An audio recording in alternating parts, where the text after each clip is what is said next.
There might be some scratches on this filter, but it's not really a big deal. In fact, let's look through the viewfinder and see if we see any scratches.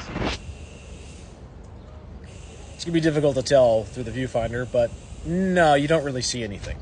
The reason you can't see any scratches is because of how close this filter is to the lens. Now, if this thing was covered in scratches, like if I took steel wool to it, you would notice some aberrations in the image for sure.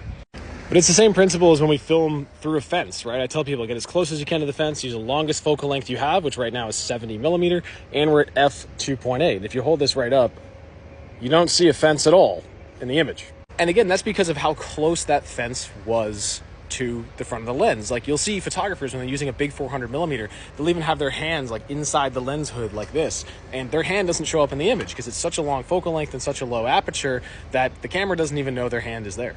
So don't be worried about some small scratches unless you're thinking about resale value.